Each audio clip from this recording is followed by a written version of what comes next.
Greetings, heavy metal truckers here. So, in these videos, we tend to take a look and we tend to take a listen to some stuff. I did that yesterday too. What? I burped in the beginning of the video yesterday too. Oh my god, it's gonna become a normal thing now. Start calling you Belch. That's right. I left all our ridiculous, stupid shenanigans at the beginning of each video. I thought I'd take one of them out. So, in these videos, we will listen to stuff and we give thoughts, and it can be as simple as, or we can begin to thesis on networking, whichever comes to mind.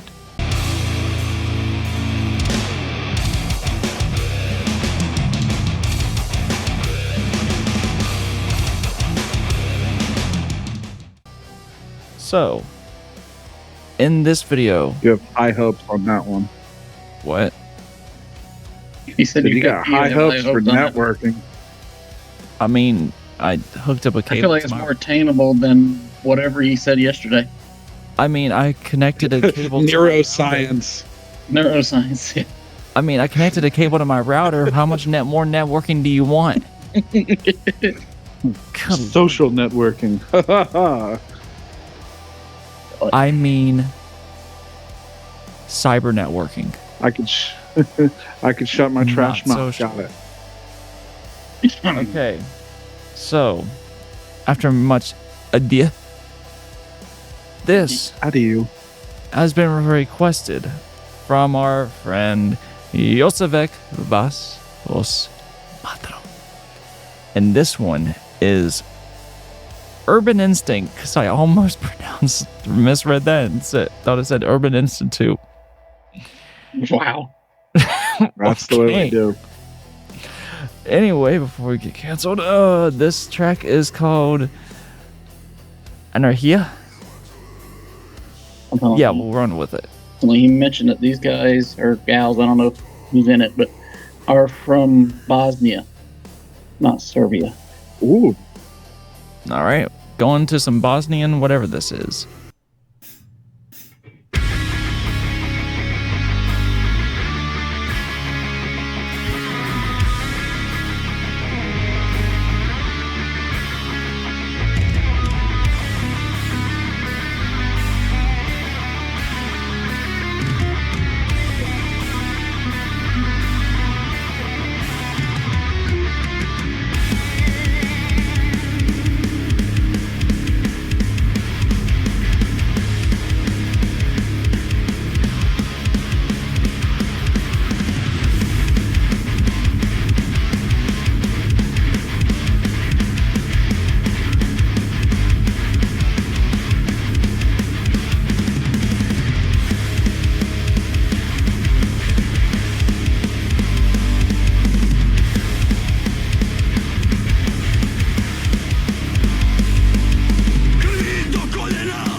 So, kind of off topic, sort of, kind of not really. Okay, here we go. I was so off put at first by single cut guitars because I got so tired of the whole Gibson fanboys. Just was sick of it, tired of it. Until I got a single cut LTD, and then I understood why. They feel amazing.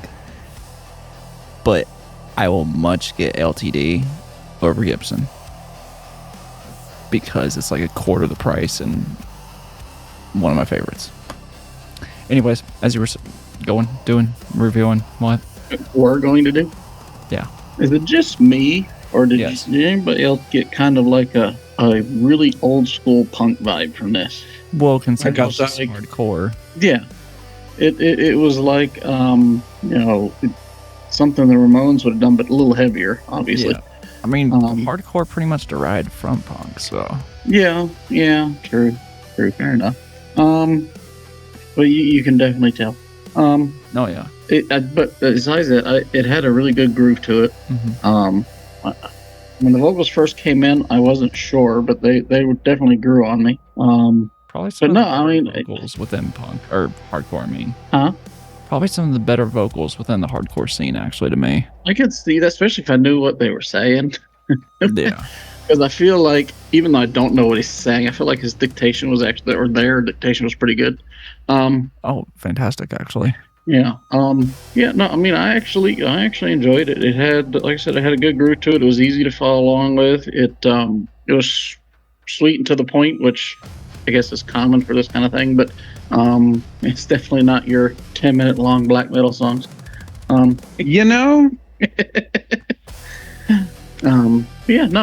reminds me. No, for the most part, I enjoyed this, actually.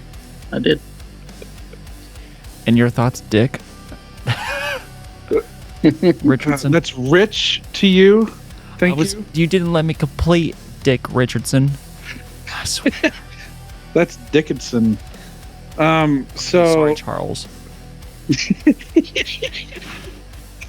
I enjoyed that. I definitely caught the punk vibe. Normally, vocals like that kind of get a little irritating to me, but these didn't. I don't know why. I really don't. They felt like they belonged perfectly. The music was, fun. Had a nice little groove to it. I really don't have anything bad to say about that. Nice. I can't think of anything. So, I thoroughly enjoyed this. This was incredibly well composed. Hardcore, it's an interesting beast because it could be closer in rhythmic structure to punk in that it's controlled chaos, but this was almost, I would almost go as far as to say, and you may be able to potentially agree or give your own perspectives within this, it had the fundamental structure of the groove of hard rock, but it just had the rawness that could be seen in punk that makes it more of the hardcore aspect. Yeah, no, I would agree with that. Yeah, so given that and how it had such a solid groove, the instrumentals were absolutely phenomenal. Pairing that with vocals that were not just going chaotic, they were impactful and they were timed correctly, which is something that you get again more from the hard rock scene rather than the punk. Yes. So this is an interesting one because it almost seems that they blended punk and hard rock after listening to this. And the fact that it was, and they did it without it sounding like modern punk. Yeah, interestingly enough, as simple as it was, they brought their own personality into it, and it's strange to be able to do that, but yet it being so simple. Mm-hmm. But yeah, I thoroughly enjoyed this. I think one of the things I really enjoyed about this was the dual vocals going on here. That was absolutely incredible, and not something we really see anymore. I mean, the last thing we saw, not the way they did it. Yeah. yeah, the last thing we had where it was dual vocals, even remotely similar to this, was Chester and Mike in Linkin Park. Like, that was probably the closest as of recent, where it's going off of one another and almost not really dueling, but having a conversational protest. Yeah, I'm curious if that's something they do on the regular, like they do it through the majority of their songs, or is that just something they did in this one? I get the sense it's something they do normally. Yeah, because I kind of hope they do, because that really brings an originality to originality in the sense of what we have currently.